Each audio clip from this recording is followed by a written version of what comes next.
Jasmine Carter was fired on the spot from Harper's Diner simply because of her skin, leaving her humiliated and heartbroken.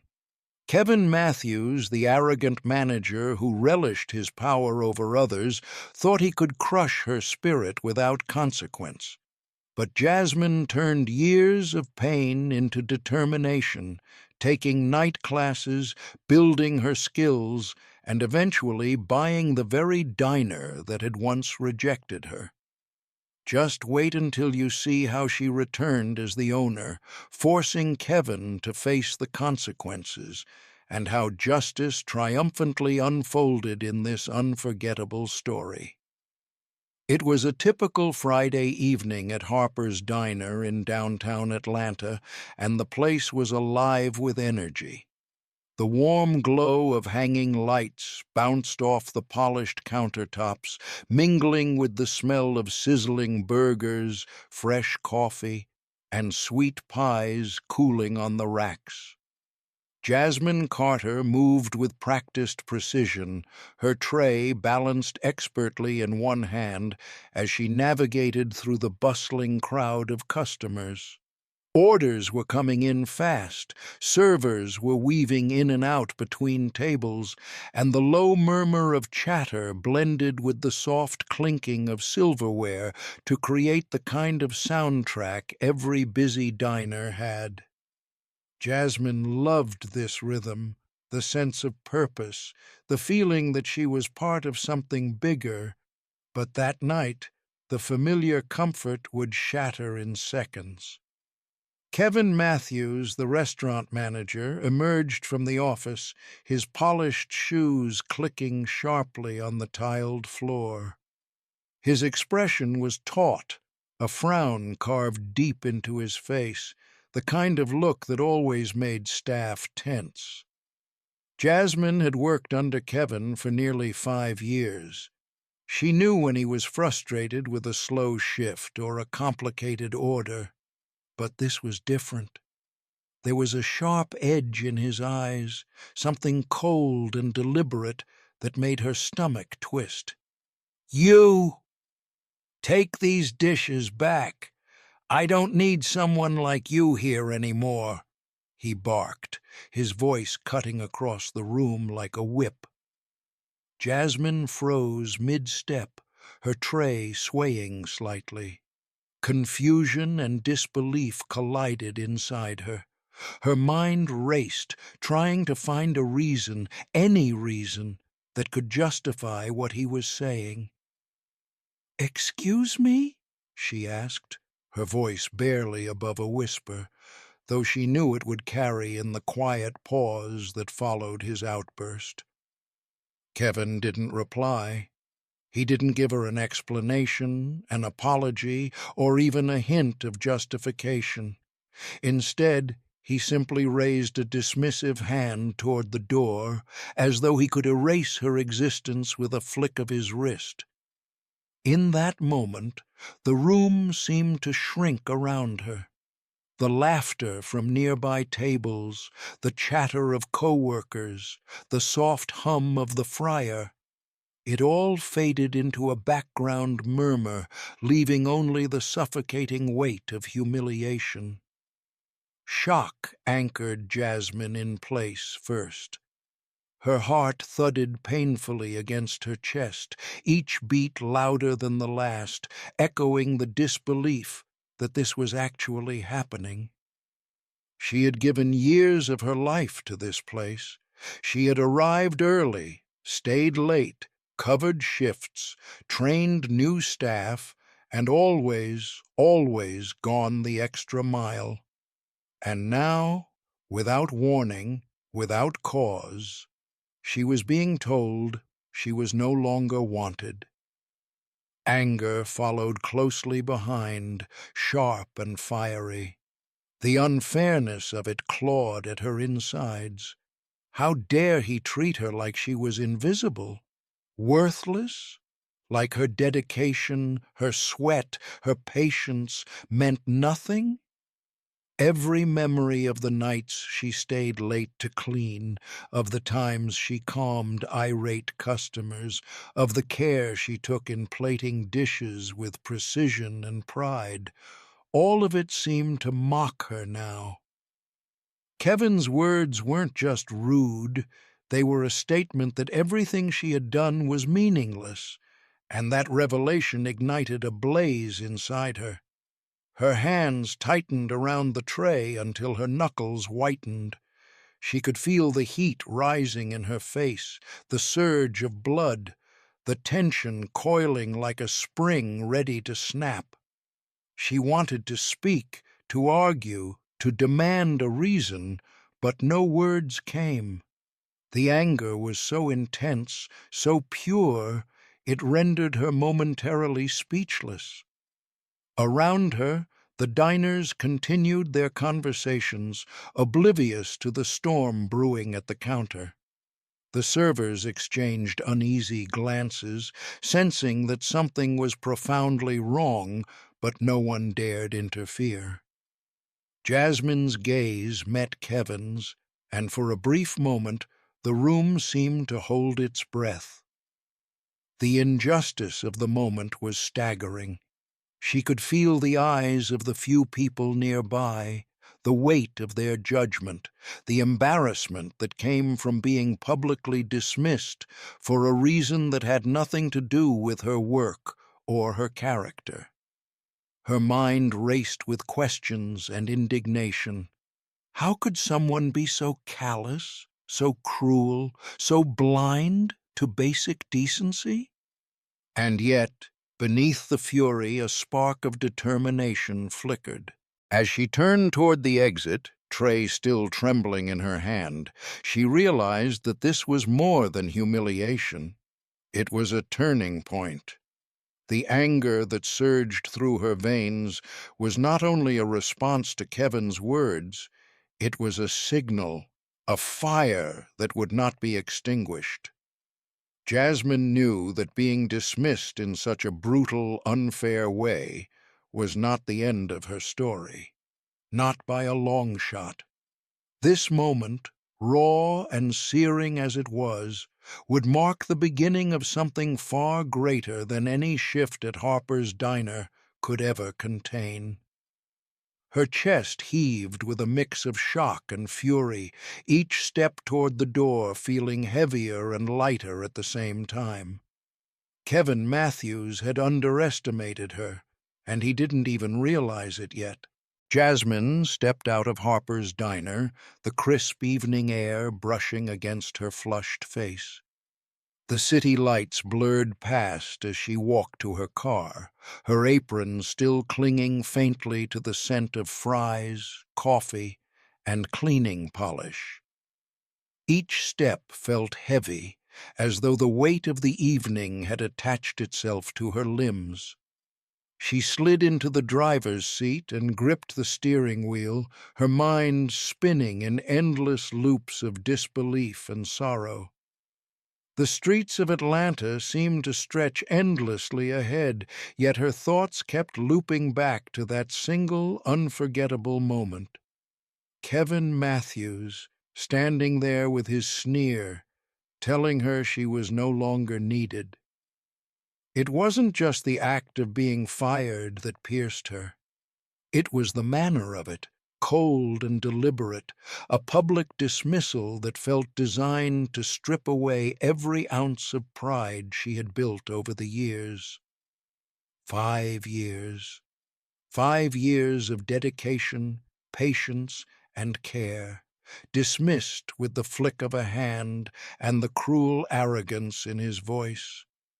Her chest ached under the weight of betrayal, a mix of sadness, disbelief, and deep-seated hurt that she hadn't expected to feel so intensely. As she drove home, the tears started without warning, slipping down her cheeks as she blinked against the glare of streetlights and passing cars. Each memory, each small kindness she had extended to the diners, Each long night she had stayed late to clean tables and train new staff, played in her mind like a looped montage of effort erased. She had poured herself into this job, treating the diner as more than just a workplace, as a stage where she could prove herself, where her work mattered. And now? It was as though it had all been invisible, inconsequential. Her friends tried to reach her that night. Calls came through, texts popped up, all filled with concern, advice, and the kind words meant to soothe her. "You deserve better," they said. "You'll find a place that values you." Their voices were kind, genuine, and yet, no matter how hard she tried, Jasmine couldn't shake the gnawing ache inside. It wasn't just a job she had lost. It was trust, respect, and the belief that hard work would earn her a fair chance. That belief had been shattered in a moment, and the shards dug deep into her heart. She thought about Kevin's face, how smug and unbothered he had looked while delivering the blow. Each sneer, each dismissive glance replayed in her mind, the sting of his arrogance slicing through her with every recollection. It wasn't simply incompetence or a bad day on his part. This had been deliberate, a cruel exertion of power over someone he thought he could diminish. The injustice of it was suffocating. It wasn't fair, and yet, no matter how much she raged in her mind, no one in that diner had seemed to notice or care. The world continued, oblivious to the depth of her humiliation. By the time Jasmine pulled into her driveway, her tears had run dry, leaving her exhausted, slumped over the steering wheel, feeling small in the vastness of her own despair. She stared at her reflection in the rearview mirror, at the face streaked with tears, at the eyes wide with disbelief and hurt, and realized something had shifted inside her. This pain was raw, sharp, and consuming, but it wasn't going to define her. She refused to let it claim her spirit. Still, in that moment, it felt like the pain was enough to crush her. The weight of injustice pressed down from all sides, the humiliation, the betrayal, the sting of racism that underpinned her dismissal, making it almost impossible to breathe. Jasmine knew she would have to carry this burden, at least for a time. She couldn't erase the memory. She couldn't undo what had happened. She could only feel it, deeply, fully, and let the sorrow run its course, even as a small spark of determination glimmered faintly somewhere inside. She stepped out of the car, hands trembling slightly, and closed the door behind her. The night was quiet now, almost eerily calm, as if the city itself held its breath along with her. Jasmine's pain was heavy, suffocating even, but somewhere beneath it, a tiny ember of resolve began to glow, a whisper that told her she wouldn't stay down forever. This was just the beginning of something bigger, and one day, she promised herself, she would turn this anguish into strength. Months passed since that fateful night at Harper's Diner, and life had taken Jasmine Carter on a path she had never fully imagined. The sting of injustice had not faded, but she had learned to channel it into something constructive. Every evening, after working long shifts at side jobs to make ends meet, Jasmine attended night classes in business management. The lectures, the textbooks, and the group projects were exhausting, but each lesson felt like a stepping stone toward reclaiming the control she had lost. She immersed herself in balance sheets, marketing strategies, and customer service techniques, driven by a quiet determination to prove her worth, not just to the world, but to herself. Jasmine's days were long and grueling. She delivered catering orders at odd hours, worked at pop-up food events, and even helped local cafes refine their operations. Every penny she earned was carefully saved, every opportunity for learning absorbed with unrelenting focus. Slowly, almost imperceptibly, she began to build a reputation in Atlanta's restaurant scene. People started noticing her skill, her insight, her unwavering commitment. Offers to consult came in, and her confidence grew. Not the flashy confidence of someone seeking revenge, but the quiet, steady confidence of someone preparing for the right moment to act. That moment arrived unexpectedly. One afternoon, Jasmine saw a small listing in a local business newsletter. A prime diner location on Peachtree Street, one of the busiest areas in the city, was up for sale. A shiver of recognition ran through her. The memories of the late nights, the hard work, the humiliation, it all came rushing back. This was her chance. Not just to own a business, but to reclaim a space that had once represented so much pain and injustice. She studied the listing relentlessly, walked through the location several times, and began drafting a detailed plan. Every number, every strategy, every future menu idea was meticulously laid out. Securing a loan was no small task. Jasmine faced questions, skepticism, and repeated demands for proof that she could make this venture succeed. But she persisted. She presented her track record, her business classes, her side projects, all evidence that she had not only the knowledge but the resilience to run a thriving diner. After weeks of negotiation and preparation, the final approval came through. Jasmine had done it. She had purchased the very diner that had once been her battlefield, a place where the weight of injustice had nearly broken her spirit. The day she arrived to take over the diner, Jasmine felt a sense of calm she hadn't experienced in years. She stepped through the door wearing a crisp uniform and a composed smile, the kind of smile that carried quiet authority and self-assurance. The aroma of coffee and fry grease was familiar, almost comforting now, and she inhaled it with a sense of reclaiming what had been denied to her. Employees looked up as she passed, sensing something different about this shift, though no one yet realized the full magnitude of the change. Behind the counter, Kevin Matthews was counting cash, oblivious to the transformation that had occurred. For years, he had carried himself with arrogance, certain that no one could challenge his control.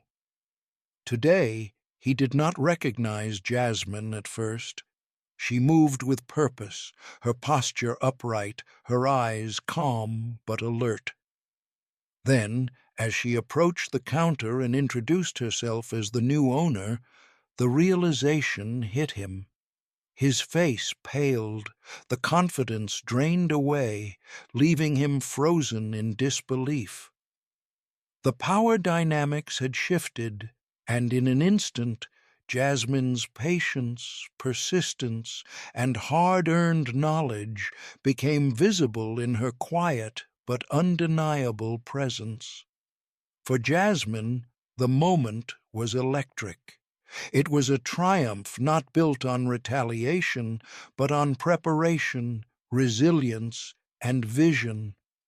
She had transformed her pain into a stepping stone for something greater. The diner, once a symbol of humiliation and injustice, now represented opportunity, accomplishment, and hope. And as she looked at Kevin Matthews, she felt the full weight of her journey, the long nights, the small victories, the lessons learned, culminating in this single, poised, commanding moment. Kevin Matthews stumbled backward slightly, his hands hovering awkwardly above the counter. His usual arrogance faltered, replaced by an expression of disbelief that made him seem smaller, less certain than he had ever allowed himself to appear. I don't understand. How did this happen?"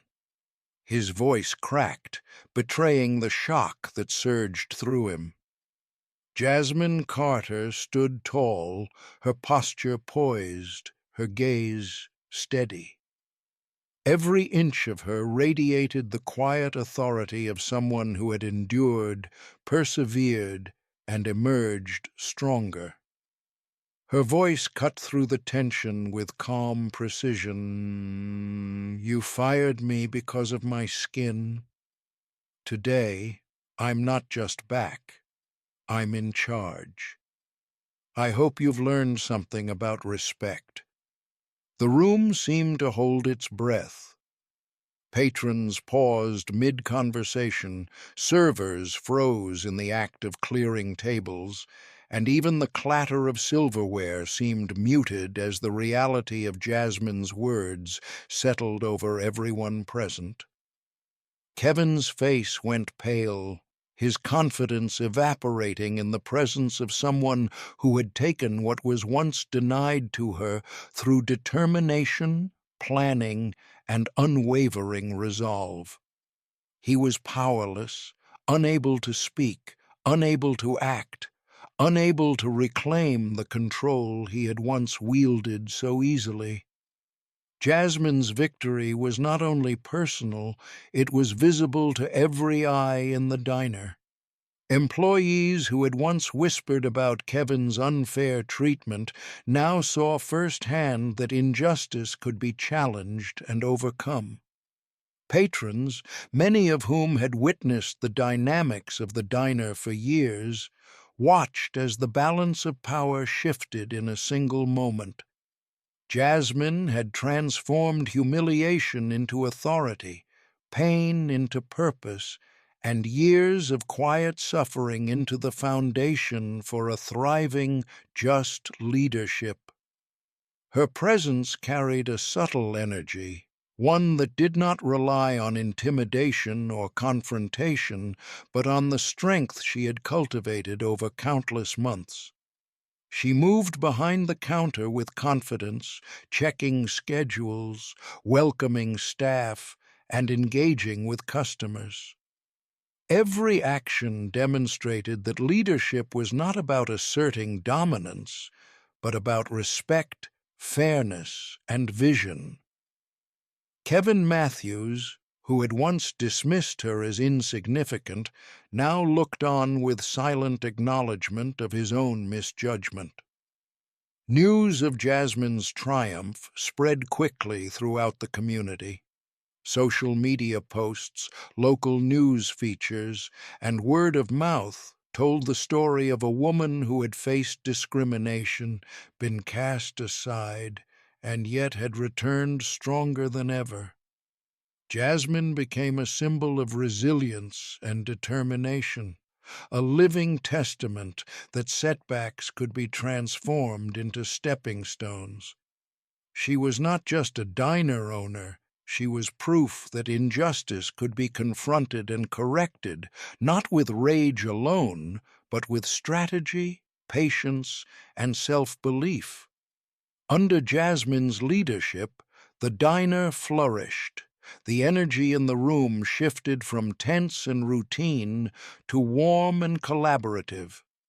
Staff morale improved, customer satisfaction soared, and the diner's reputation for both excellent food and ethical management grew. Jasmine implemented new initiatives, employee mentorship programs, community events, and open forums to ensure every voice was heard. The diner was no longer a place marked by the memory of past injustice. It had become a beacon of fairness, opportunity, and growth. For Jasmine, the triumph was deeply personal. She had not only reclaimed a workplace, but had restored her own dignity, proving to herself that perseverance and intelligence could transform hardship into achievement. But the inspiration she generated extended beyond herself. Friends, neighbors, and young professionals in the community began to see that setbacks, no matter how unfair, did not have to define one's future. Her journey encouraged them to persist, to plan, and to fight for fairness with determination and integrity. That day, Harper's Diner was more than a restaurant. It was a symbol. Every customer who walked in, every employee who followed her lead, and every person who heard her story became part of a narrative that celebrated resilience over oppression, intelligence over cruelty, and hope over despair. Jasmine Carter had turned a moment of profound injustice into a lasting legacy, inspiring countless others to believe that they too could rise, no matter the obstacles.